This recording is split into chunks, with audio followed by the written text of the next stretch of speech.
What's up, dude and dudettes? Welcome to the GCap Recap. I'm GCap. Or am I? And it's Super Bowl weekend. And do you know what that means? It means that 3/4 of the inventory of all chicken wings on the planet are going to be consumed with copious amounts of beer. You know, while we all sit down and watch the exciting, big amount of commercials that we're going to all take a look at and analyze and critique and possibly reshape our shopping habits, you know, and then in between there's just like little game going on. Shut up, geek.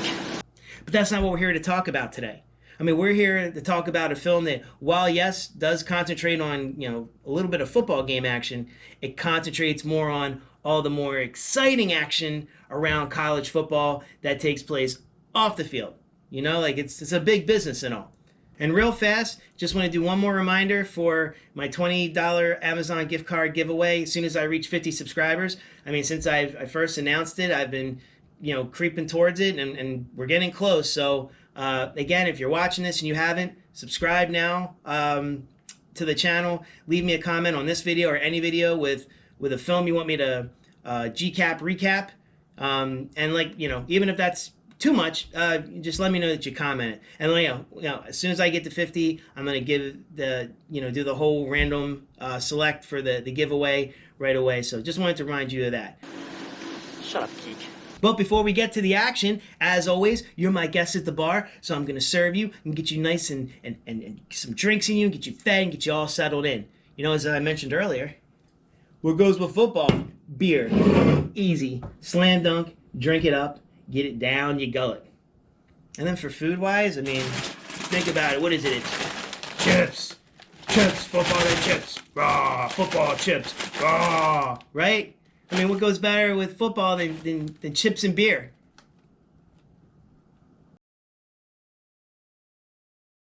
Sorry, Omar Epps. What's the matter? You're not pleased? You don't like chips? What's wrong with chips? Chips are great for my guests. You like chips, right? Well, I mean, you know, you could sport the bill next time. I'm gonna bust your gut open and watch you die! What? Bullshit! Alright, please remain calm. We're just talking about chips here. You gonna be my bitch. You gonna be my punk bitch, baby. Alright, fine. Never mind. I'm gonna get you guys chicken wings. Go back to my earlier thing. I'll get you chicken wings. I'll be right back. These two guys, man. Jeez.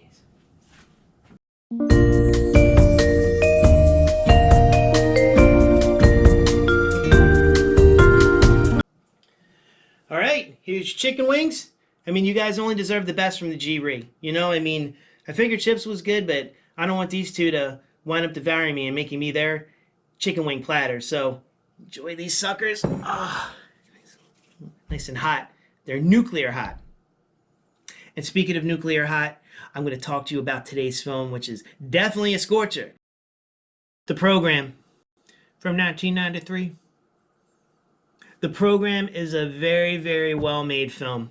I mean, this is a great film, like a competent film made by a good director, David S. Gray. I mean, he's made such classic movies that you'll recognize, such as, you know, The Sting, you know, Robert Redford and Paul Newman. Then you have Major League from 1989. I mean, that's one of my favorite movies of all time. That movie's great. You know, Tom Berenger and Wesley Snipes. And he also did King Ralph.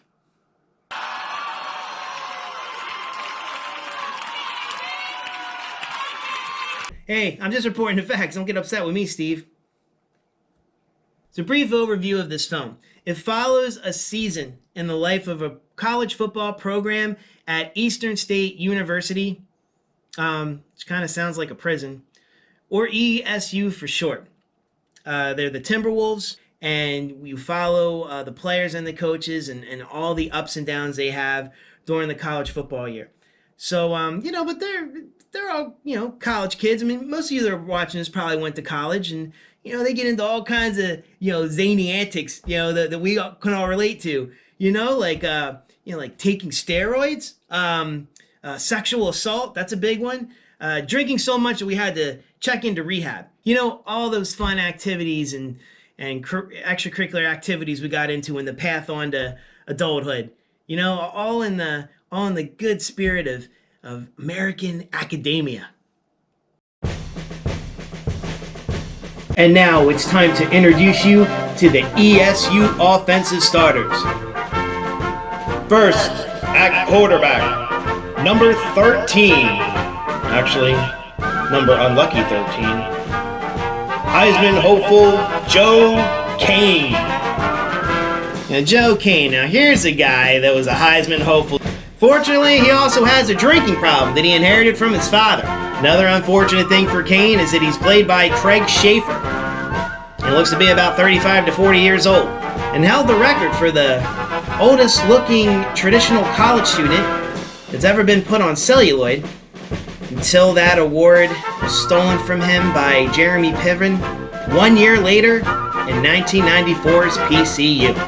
Next, at running back, number 20, Darnell Jefferson. Now here's a guy that ESU lures away from Philly, the city of brotherly love, in order to solidify the team's running game. And it's also going to help take a lot of pressure off of Joe Caan's passing attack and help the team develop into an overall high-powered offensive threat. And you know, we talk about Darnell Jefferson and that he only cares about football and chicks and doesn't really care about hitting the books. And he gives zero fucks either that he feels that way. But he's a lovable character and he's the team's hero and he's our sweetheart and we root for him all the way. Offensive lineman, number 77, Bud Kaminsky. Now we talk about Bud Kaminsky and he's played by Abraham Ben Ruby. And I mean, this guy is a happy-go-lucky guy that's enjoying college life and enjoying college football, and he's really dedicated to protecting Caan, who's essentially his best friend, and also the yin to Caan's yang. No, I didn't mean anything dirty by that either. Linebacker, number 55, Alvin Mack. Now here's a guy who's played by Duane Davis, who's notoriously known as the guy that spent the entire summer in the bathroom in summer school from 1987. You know, he's super talented, he's ready to play at the next level, and is a surefire NFL draft pick. And he's hoping that another solid season with the Timberwolves will only help get drafted higher and make more money. His main motivation for getting to the NFL and making as much money as possible is to buy a new house for his mother when he signs his first NFL contract and get him and his fatherless family out of the decrepit home they have into something nice and really kind of give back for all of the hard work, determination, and dedication she had for raising him and his siblings. It's a sweet story. It's a sweet, sweet story. Defensive lineman, number 99, Steve Latimer. So, you know, we talk about Latimer, and he's played by Andrew Bryniarski, and he has more steroids flowing through his body than blood, you know, because he's constantly taking performance-enhancing drugs to put on the muscle and body mass to be a starting defensive lineman, no matter what it's going to do to his body or his brain. The guy's a real gamer. And they're all led by head coach Sam Winters, played by legendary actor James Caan. Now, Winters has his own problems to deal with. I mean, he's a well-tenured winning coach who has happened to have his team slide the last couple of seasons. So basically, the boosters and the administration and everybody are on his back. I mean, it's getting to a bowl game or bust, which means he's going to have to win the conference championship. And he's going to have to do whatever it takes to win that conference championship or he's going to be shown the door. Yeah, a lot of loyalty showed here at ESU, but thus is college football life. Now here's a guy. Now here's a guy. Now here's a guy. Now here's a guy. Now here. Whoa. Sorry, I got caught in that infinite loop of Cris Collinsworth sayings. Oh, sorry about that. So now that we met our starting lineups and we know the players, let's hit the gridiron for action. So without further ado, let's get capping.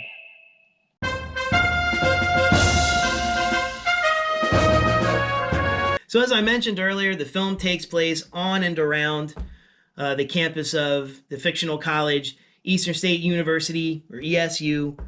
And Coach Winters and Joe Caan have just suffered another devastating loss and not won the conference championship has really put Winters on the hot seat. I mean, the administration's telling him straight up, you don't win a conference championship this year, you're out.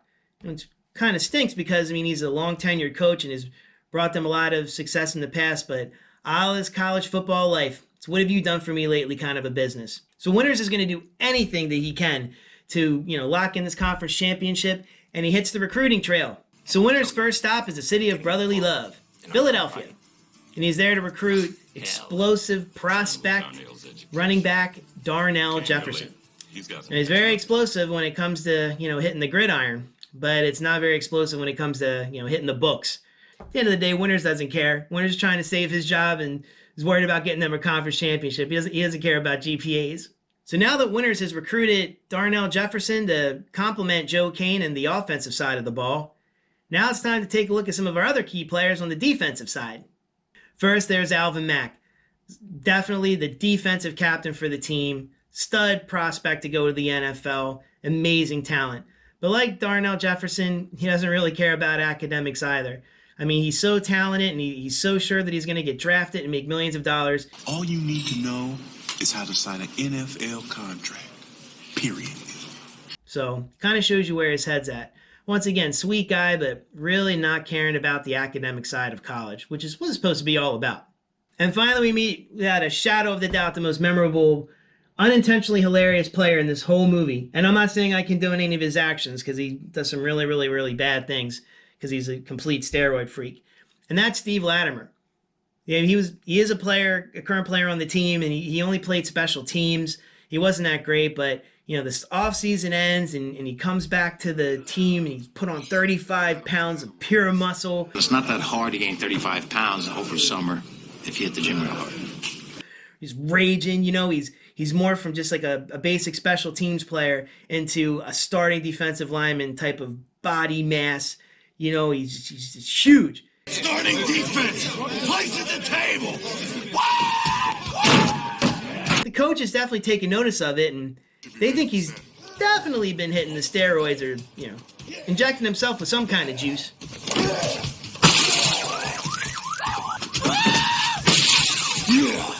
Yeah, baby. Starting defense.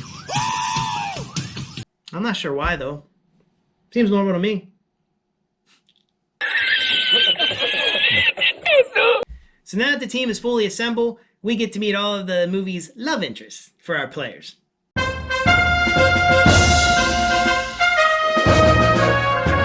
First, we have Craig Shaffer's Joe Caan character hooking up with Kristy Swanson's character, Camille Shaffer.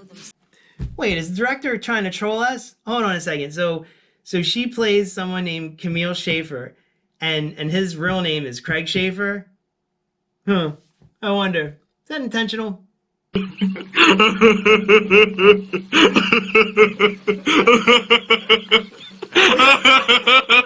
And Camille is the school's tennis star. And she's basically like, completely opposite of Caan. They play that whole opposites attract kind of a thing. The only thing they seem to have in common really is that they both look like they graduated college 10 years ago. I mean, she looks like she could be more a professor than the team's tennis star at this point. Personally, I really don't like this whole angle that's in there. I mean, it feels like it was forced together. I mean, Joe Caan's whole arc is around, his alcohol issues, and they didn't really need a love interest. I mean, she's barely in the movie. The only, things we really get from her is that he takes her on some really romantic dates to show you how much of a whackbag he is.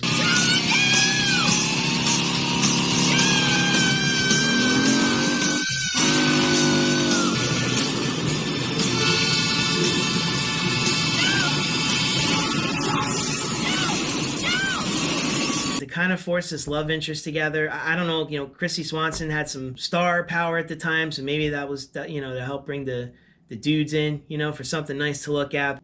Meanwhile, Jefferson's love story angle is actually played out pretty well. I mean, it's pretty good. It could have almost been like its own movie. You see, all right, so he's a great athlete, and he's not very smart. He's really not into academics at all. So then he goes ahead and he finds a tutor, but his inspiration's more along of making a connection to her versus making a connection to the classroom. You won't give me no play? And his tutor is none other than Halle Berry, who plays Autumn Haley. Wait a second. Halle Berry, Autumn Haley. Man, the director's totally messing with us.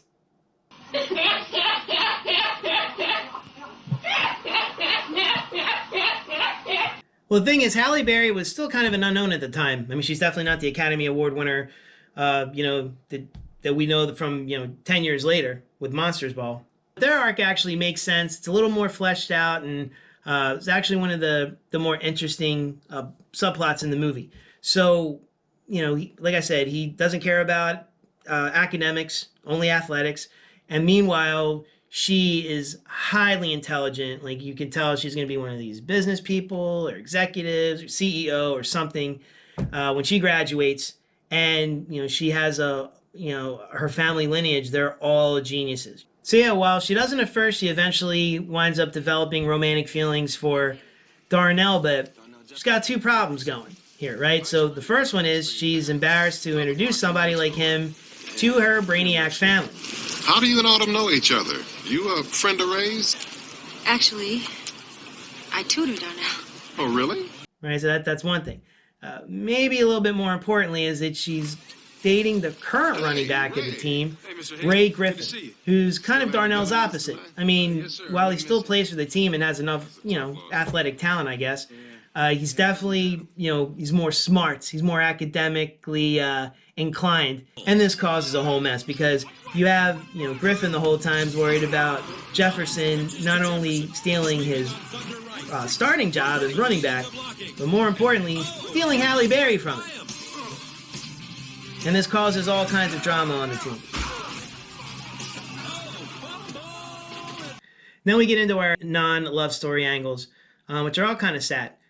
First we have Alvin Mack. As I was talking about earlier, he's not interested in the whole academic side of college. I mean, he's there to play football. He's there to play well, get drafted, make money, and I mean that's just the long and short of it. And like I say, he's not a bad character, and he's not dumb. He's book dumb, but I mean, as far as being an athlete goes, there's a big scene they have in there that shows how smart he is, where he can read any kind of offense. Set might we call? Eagle zip a hero unless a setback shifts into the eye. Good. 3rd and 7. Okie Thunder Lion. What's your assignment? Kill the quarterback. Hit the tight end so hard his girlfriend dies. Kill everybody. I mean, so that football, it's like football or bust for him. He's gonna go play, and when he's done, he's gonna be a coach. And without football, he really can't do anything else. But he's definitely a team leader. Like when things get bad later on, he keeps the team together. He is a captain. He's a leader. People will follow him. And then finally, it's like one of these little important subplots that'll come later. It's around a character I didn't tell you about earlier. It's the backup quarterback to Joe Caan. His name is Bud Collins, and he's played by Joe Pineau. He's a good-looking womanizer, and he's also dating Coach Winter's daughter, amongst other women on campus. And basically, he's just, like I say, he's a womanizer, and he uses everybody, and he specifically uses her to go take tests for him, so he doesn't have to go to class or take tests or anything like that. So, real charmer, real swell guy, marriage material. So those characters and their subplots are deliver the whole message to the movie. Message! As the season gets started, though, we have, Caan's hooking up with Chrissy Swanson's character. You've got the whole Jefferson love story with Halle Berry I told you about earlier. And, they start out great. Everything's great. Jefferson fixes his fumble problems, and he starts getting more playing time, and Joe Caan's looking like a Heisman candidate, as he was predicted in the preseason, and Alvin Mack's just, stuffing everybody, killing everybody, being a great defensive captain. Latimer is a beast to compliment him, so they're looking really, really great at first.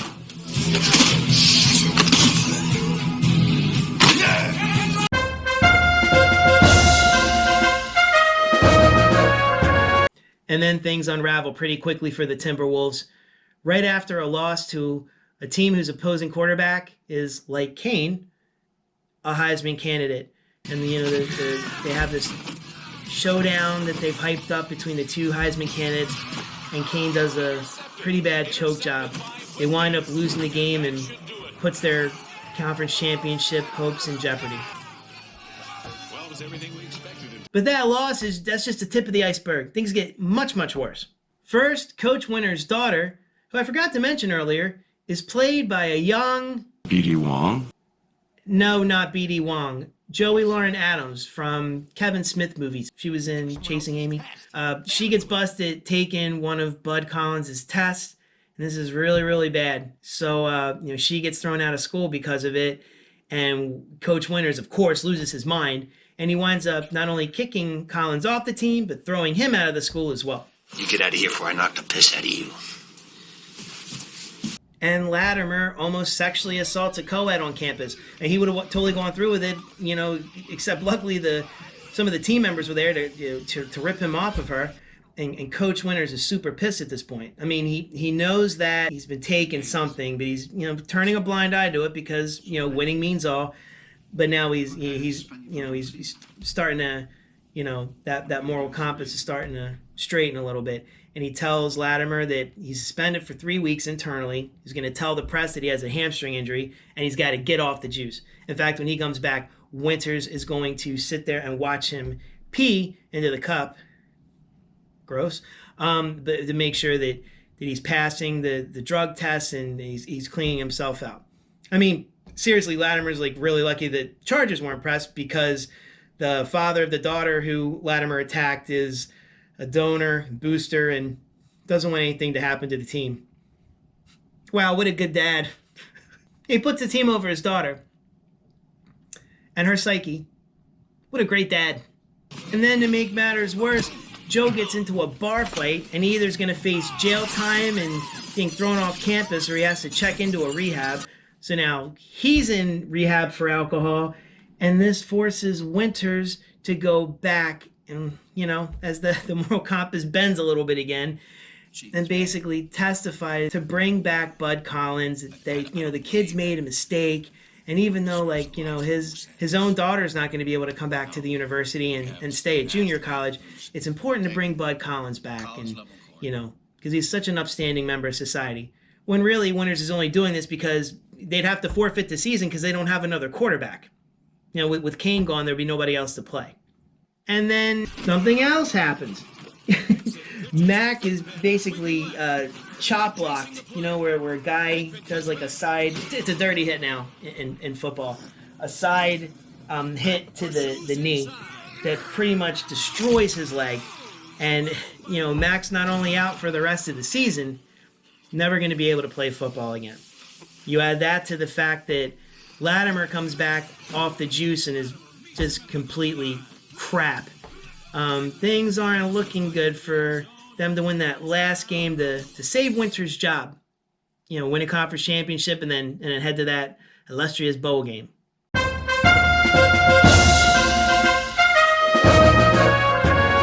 Then we finally get to the conference championship game. Caan comes off the bench and he's looking better than ever. Griffin and Jefferson will find a way to work together and help the team put some points on the board, so that's all solved. Latimer finds a way, though, to inject himself with steroids. Motherfucking dog! He's all roided up, and he's making plays. Unfortunately, Winters kind of can tell that he takes drugs, and it's a very sombering moment. And then we get to that whole cliche-ish, last slow-mo play to win the game. If they don't get the touchdown, they're going to lose kind of deal. It's Caan to Jefferson, our two most loved characters in the whole film. Make it happen. They win the conference championship. And everyone's all excited. Look at everyone go. Look at everyone on the sidelines. Okay, maybe that last part didn't happen. I might have just added that in there for a laugh. I mean, come on. What's funnier than nipple pinching, right? Did I say that? Not everybody's jazzed up about winning the conference championship. I mean, we're given a couple of pretty sad scenes. The first one being Mac turning off the radio as he listens to the final score and his teammates celebrating without him. laid up, surrounded by his family in the decrepit old house from the very beginning of the movie. It was almost implied that he's going to be confined to that decrepit house for the rest of his life, with no academics to fall back on. Message! And then we see Latimer weeping on the bench because he knows that Winters figured out that he was back on the juice again and it's going to throw him off the team. Message! And how do the coaches feel about all these sad stories? You know, like for somebody in the case of Mac who, broke his leg, can never play again, can't support his family, even though he gave his heart, his soul, his effort, everything, and did things the right way to try to help these guys keep their jobs. I mean, how do the coaches feel? ZFG. That's right. Hashtag ZFG.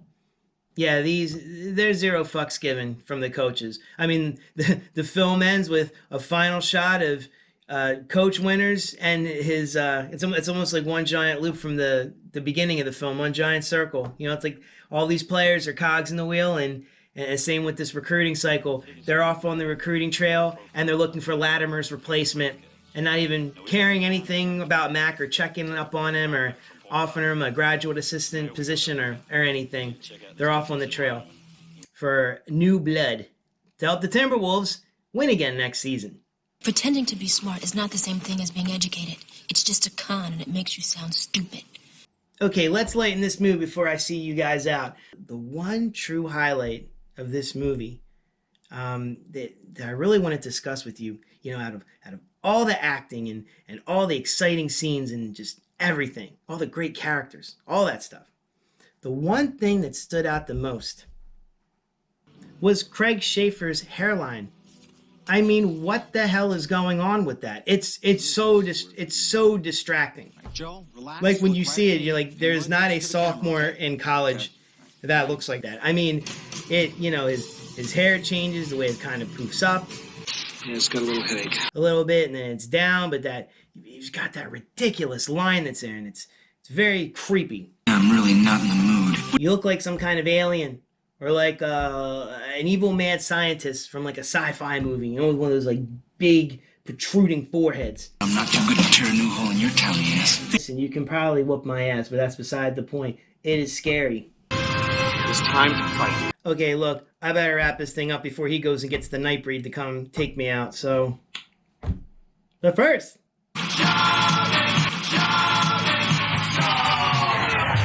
Shout out to all my followers.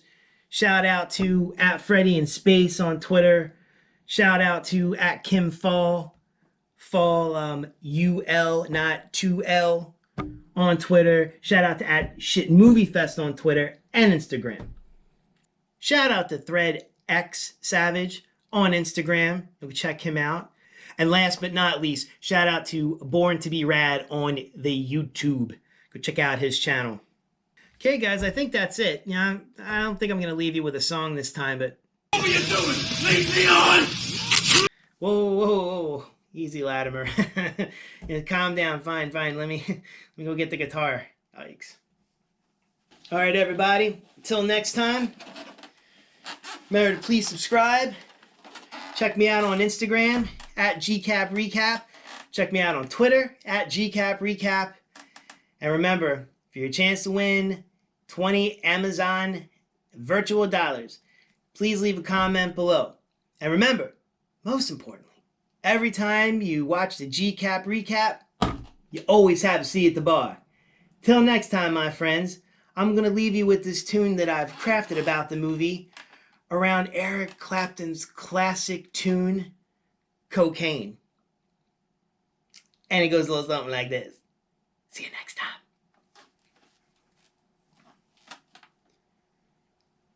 If you're college of the year, but instead of working out, you're drinking beer, you're Cocaine. And with college chicks, if you're nifty, even though you look 50, you're Cocaine. He throws balls, downs fireball, and he's called Cocaine.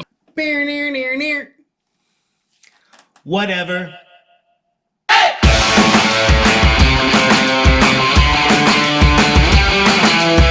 Sit, Koopy, sit. Good dog. Yeah, you know, I was gonna have a football here, but I mean, that's so cliche. I mean, I had the basketball for above the rim, so I just wanted to do something a little bit different. You know, I wore the jersey. You know, I got my UCF jersey, show my UCF pride. I was thinking about putting that black shit that the football players put under their eyes, you know, to do that for the video, but I'm figuring, you know, I don't have that stuff to begin with, and then, you know, I guess I could use like the shoe polish in there, but man, I'm gonna mess up this face. Look how beautiful I look. I'm gonna mess with this moneymaker, please.